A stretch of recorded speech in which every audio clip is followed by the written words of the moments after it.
Ryan Reynolds here from Mint Mobile. With the price of just about everything going up during inflation, we thought we'd bring our prices down. So to help us, we brought in a reverse auctioneer, which is apparently a thing. Mint Mobile Unlimited Premium Wireless. How to get 30, 30, bit to get 30, bit to get 20, 20, 20, bit to get 20, 20, bit to get 15, 15, 15, 15, just $15 a month? Sold! Give it a try at mintmobile.com/switch.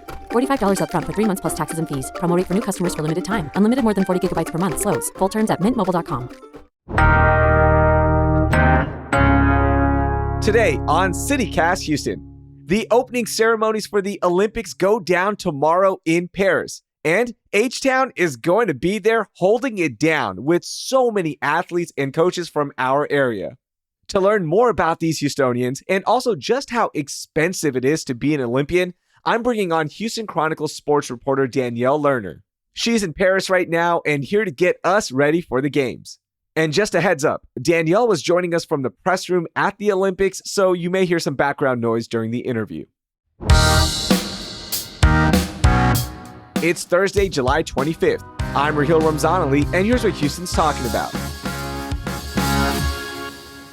I am so excited for this conversation because this is the first time that a guest is joining us from Paris, or should I say Paris, Danielle? Like, I don't want to sound like I'm too Southern, right? Like, are you saying Paris or Paris? Oh no, I'm not trying to be a poser at all. The French can pick up on that right away. So I just stick with my American pronunciations. I love it. So we are so thankful that you are joining us from there. Before we jump into this conversation about all the Houstonians that are playing at the Olympic Games, what is your favorite all-time Olympic memory? Oh man. I mean, I think watching the U.S. women's soccer team win gold at the Olympics, not the last Olympics, unfortunately, but the one before that was always pretty special. Soccer is a favorite sport of mine. And then, you know, watching Simone Biles do what she does, which I'm going to be very fortunate to see in person next week, is always really, really incredible as well.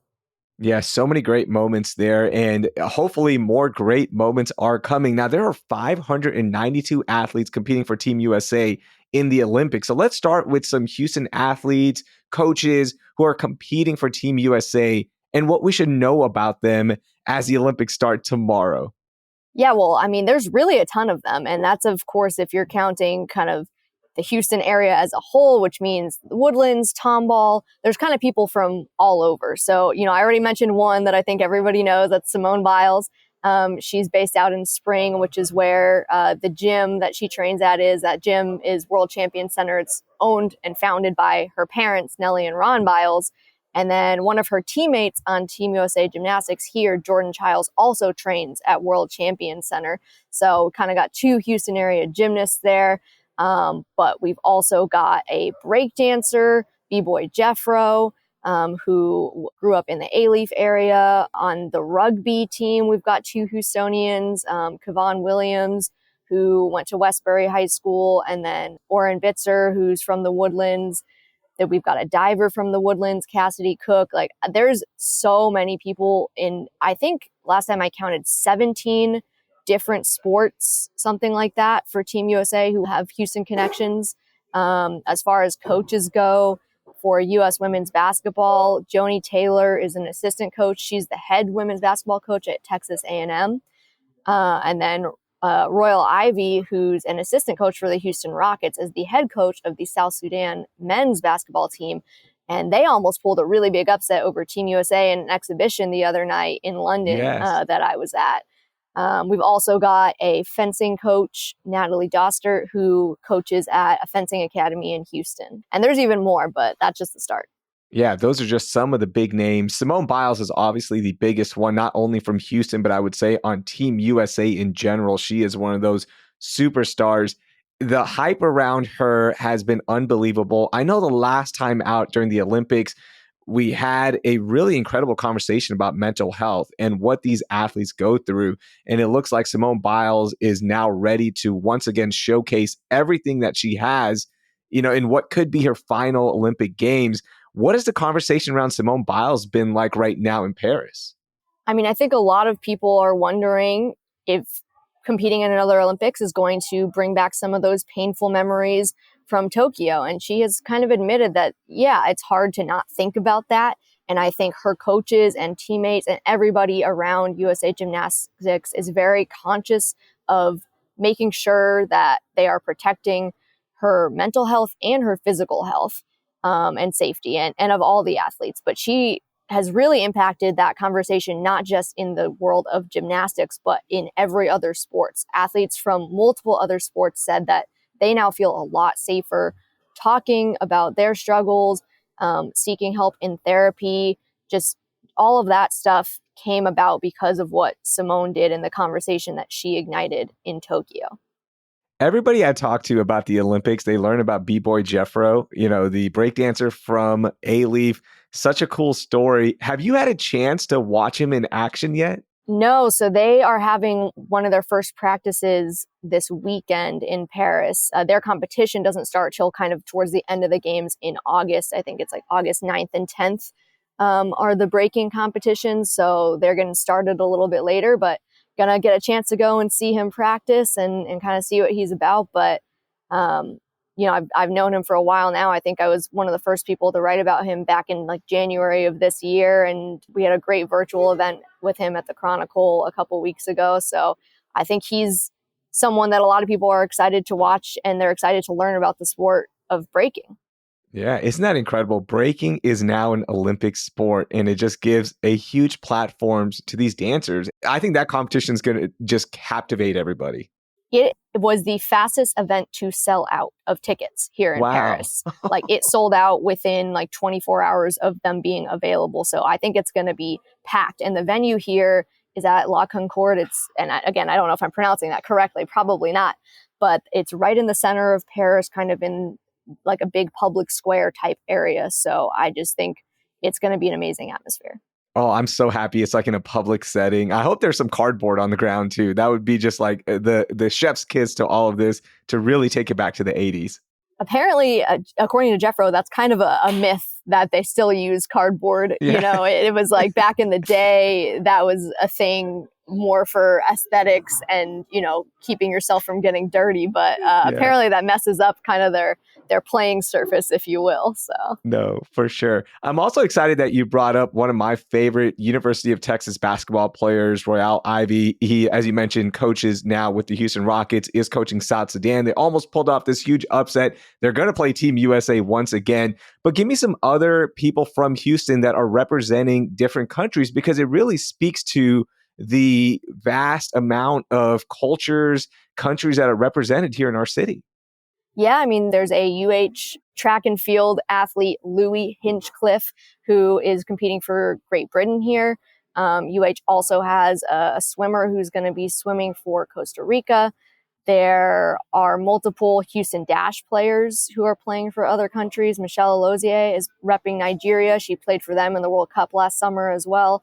And then Tarcian is playing for Brazil. I mean, I think there's others that I'm forgetting even, or probably don't even know about, because it's just such a wide net to cast. But that's kind of the fun of this, is that, people can be nationalistic about their countries. But I think during the Olympics, people get swept up in just the great stories that are out there, regardless of what parts of the world they're coming from. Gosh, it sounds like the city of Houston, we could just field our own Olympic team. Actually, though, and I think the Olympics kind of rep what I feel like Houston feels like on a daily basis, where it's so multicultural and diverse and blended, and you're just running into all different types of people. And I think that's what makes Houston unique, and that's kind of the vibe of the Olympics as well. I know you're there working for the Houston Chronicle, but on a personal level, is there an event or sport that you are more excited to cover right now in Paris? If I can sneak away, I'm a tennis fan, and I have been to every Grand Slam venue except for Roland Garros. So I would love to go and watch Rafa Nadal play at Roland Garros. I think that would be awesome. So that's my kind of personal project. But as far as sports, I never really get to watch. They're doing the equestrian competitions at the Palace of Versailles, which is just a super cool venue. And this is going to be the last Olympics that equestrian is in. They're actually taking it out after this. So it's kind of the last chance to see one of the oldest sports in one of the oldest, coolest venues. So I would love to see that. For our listeners, we're all going to be tuned into Simone Biles. I think Team USA swimming is going to be captivating as well. There's a lot of beef going on right now between multiple countries and Team USA, so that's going to be heated. Any under the radar sports that we should be excited about? Ooh. Well, you mentioned swimming, and I did want to mention, it's not under the radar, but Simone Manuel is another Houston area athlete who is competing for USA Swimming. She's from Sugar Land, and she kind of went through an ordeal where she had to stop after the Tokyo Olympics. She had to stop swimming for almost a year and a half because she was dealing with overtraining syndrome. But she made this miraculous comeback, and she's qualified and is here for USA Swimming, competing in a relay event and also in the 50-meter freestyle. But under the radar sports, I don't know. I mean, I just think they're all under the radar to somebody, you know? Yeah. But I love handball. There's no locals that I know of who are playing handball, but I think handball is so cool and so fun to watch. I love watching weightlifting. We've got a few local boxers, actually. Joshua Edwards and Roscoe Hill are both from Houston, boxing for Team USA. And I think Olympic boxing is going to be really exciting too. I love watching rugby sevens. If you haven't watched that before, it's just a faster paced rugby match. It takes 30 minutes. You're in and you're out.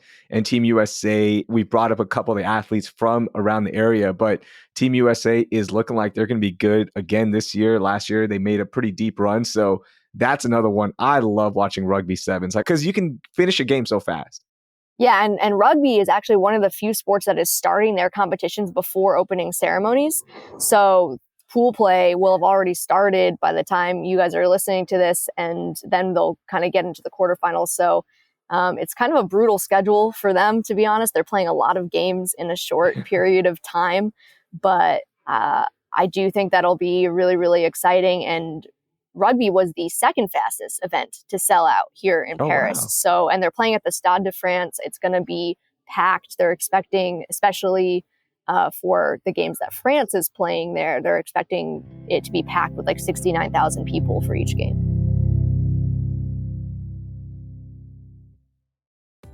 Hi, I'm David Plotz, the CEO of CityCast.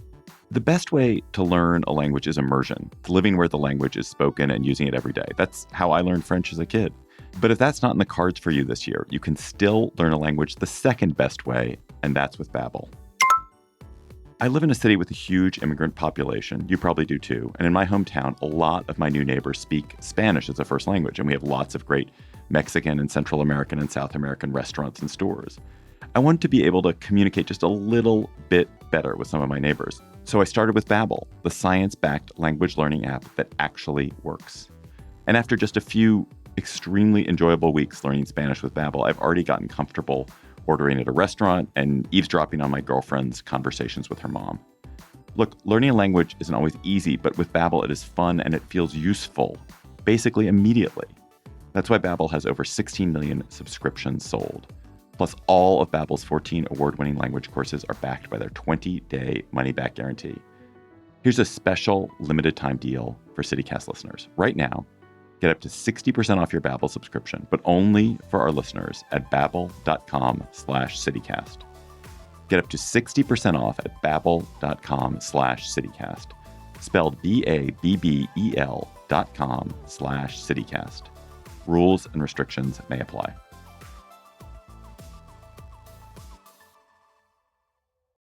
Think you know the Brooks Ghost? Think again. Introducing the all-new, better-than-ever Ghost 16. Now with nitrogen-infused cushioning for lightweight, supreme softness that feels good every step, every street, every single day.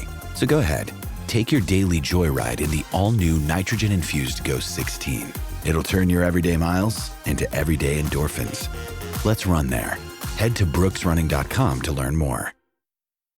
It's going to be so much fun watching all of these events, all of these sports. And now just thinking about the Olympians themselves, right? Like this isn't cheap to pursue this dream. I mean, think about it. You're training for 3.5 years or more for this one shot.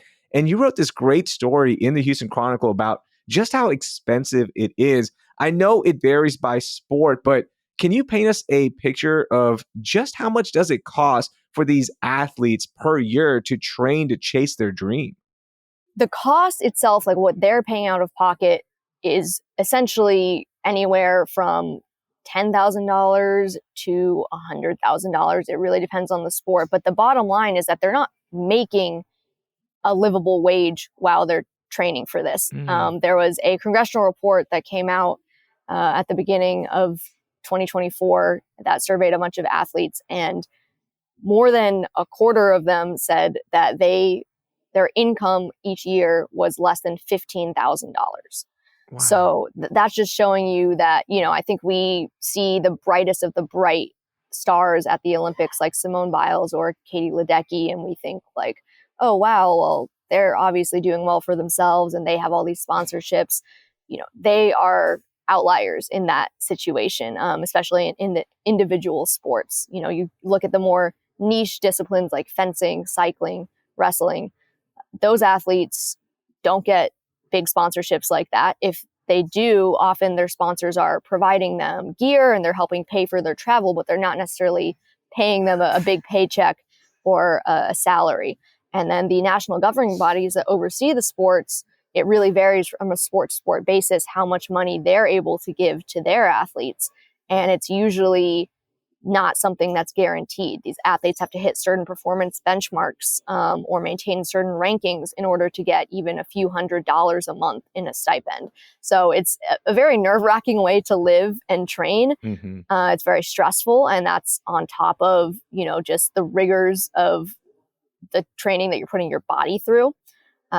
So it doesn't help, I think, when you are stressed out worrying about how you're going to pay to get to your next competition or how to pay to get food on the table or pay your electricity bills. Yeah, and I think that's one thing that a lot of our listeners don't know about is the fact that, yes, the Olympics are right now and you're on TV and you've qualified all that, but the last 3 years, there's international competitions, there's local competitions, there's national competitions that you have to be at, right? To like maintain that ranking, to compete against the best so you can peak at the right time for the qualifying year. And those things, those costs, they add up very fast.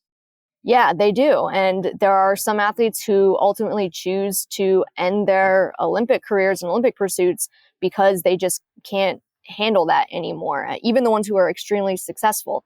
There was a Houstonian in wrestling, Tamira Mensah-Stock. She was extremely successful. She's an Olympic gold medalist, and she decided to retire and go sign a contract with the WWE because she just didn't want to have to deal with, worrying about money all the time, being in the Olympic system. And that's someone who was extremely successful, won multiple world titles, was an Olympic gold medalist, like I said. So, if you can be at the top of the top and still have to worry about it, sometimes it just becomes not worth it. But for the most part, obviously, these athletes are all chasing this dream of theirs because they love it. They have a passion for the sport. Danielle, how are they paying for all of this? You mentioned that there are some sponsorships. Maybe the governing body of that sport is giving them some kind of stipend, but otherwise, how are they paying for it? A lot of them ask their family and friends for money. Wow. A lot of them are working side jobs, like anything that they can get their hands on as mechanics, or one boxer told me she worked as a birthday party clown. What? Yeah, like just the most random side hustles that they can, because a lot of these people also, they went to school, they have a degree in something, they would love to hold more like a full-time job that would pay them more, but you can't necessarily do that and train the way that you need to. A lot of those jobs won't give you the flexibility that, say, if you're, working nights in a restaurant kitchen or something, that lets you train during the day. So just the time constraints that they're under, and that they have to devote to training, I think impacts their ability to earn additional income from other ways. So are they getting paid right now by Team USA for representing the country? No, they will get a medal bonus if they win a medal, and that is maximum $37,500 for a gold. For every sport, $37,000? Yes, it's every sport, and that's for Paralympics as well as Olympics. So any American who wins a gold medal in Paris will get a one-time check for $37,500 from the US OPC.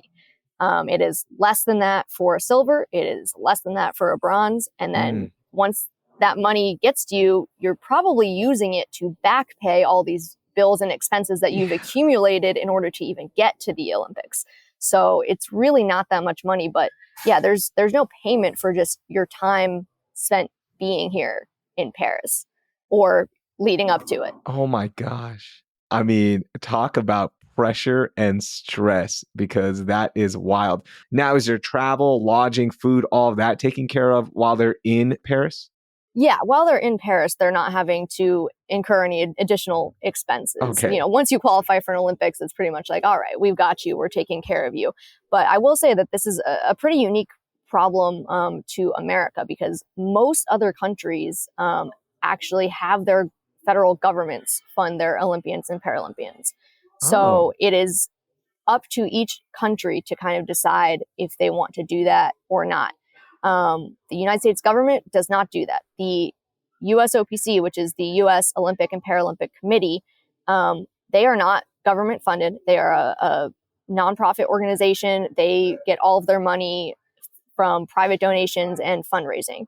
So they would love to give more money to our athletes, but they don't have that much money themselves, and our government does not help them. Is there any reform coming by way of federal government or anything else in the works? Not really. So that congressional report that I mentioned earlier, that was essentially done by a commission that, is aware that there's a problem. There are people in Congress who don't like the way things are. And that report, I think, was kind of a starting point for potential legislation down the line, but I'm not aware of anything imminent. All right, before we wrap up, what is the overall vibe right now before the opening ceremonies in Paris? I think the mania is really probably going to hit right before, like the day before. So we're not quite there yet, but they're having the opening ceremony on the Seine, which is really unique. Usually it's in a stadium. You see everybody walk in with their delegations and their flags and kind of walk around in a big circle, right? This is going to be, the athletes are on boats going down the river. I'm not entirely sure how it's going to work. Like, LeBron James is one of the two flag bearers for the United States delegation. And I don't know, since he doesn't have to march with the flag, if he's just going to stand at the front of the boat and hold it. It's going to be like a Titanic-esque, like you just on the front of the boat flying. Right. He's actually just going to be holding Steph Curry with who has the flag draped over him. No, I don't actually know what it's going to look like. And they haven't quite told all of us reporters who are attending where we're going to be set up to watch it and how it's going to work. But as you walk along the Seine, you can see now they already have kind of all these barricades up and these grandstands for people to watch it. And it's going to be quite the spectacle. I'm surprised they're not making the athletes swim in the river because of all the money they've spent to clean it and how big of a story that has been internationally. So you might as well use all the billions that you've spent to, I don't know, put people in there. I mean, who knows? Maybe they'll have the canoe athletes canoeing during the ceremony, get some extra reps and practice in. I know you mentioned that breakdancing and rugby, those are the two fastest events to sell out. Anything else the locals are talking about that we should know?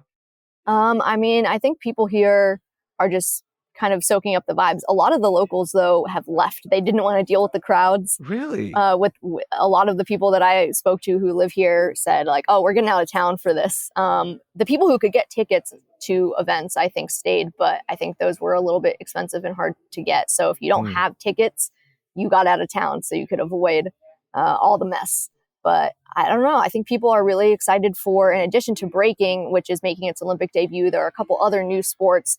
Surfing is taking place actually in Tahiti, not in Paris. I saw that. And then skateboarding and sport climbing are the two other new ones. So I think people are also really psyched for 3-on-3 basketball. And they're playing that also, like, not inside a gym, but kind of like on an outdoor court. So I think that will be a really cool vibe, and almost like a street ball sort of thing. And that game is just so fun to watch. It's so fast paced, and I really like watching 3-on-3. So I think that'll be cool too. Likewise. I can't wait. There's so much excitement here locally to watch the Olympics. And once again, make sure you check out all of Danielle's work. And I just want to give you a shout out. The list that you compiled of all the Houstonians who are competing in the Olympics, you also put in the Paralympians as well. It's so fascinating to see all of these athletes, and that's going to start at the end of August as well. We've linked that in our show notes. So please check out the entire list. Danielle, thank you so much for joining us from Paris. have fun out there. Enjoy every minute. I know there's not much sleep to be had because you're constantly running around, but it's so cool that you are there. Yeah, I'm excited and hopefully can get some rest, but I'm excited to just keep soaking it all in and telling everyone back in Houston what's happening. That was Danielle Lerner. She's a sports enterprise reporter at the Houston Chronicle. You can read all of her work from Paris with a link in our show notes. So tell me, which events are you excited to watch at the Olympics? Send me a note with the contact info in our show notes. And if you enjoyed this episode, share it with 3 friends who love Simone Biles or other H-Town athletes. And while you're at it, give us a rating and leave us a review wherever you're listening to the podcast. We'll also have more coverage of Houstonians at the Olympics coming up in our morning newsletter, Hey Houston, so subscribe to that with the link in our show notes. That will do it for today. Thank you for listening. I'm Raheel Ramzanali, and I hope you learned something new.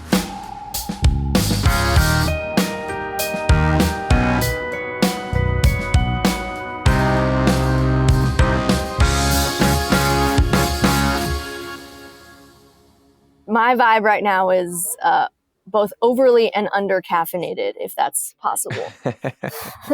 Totally makes sense.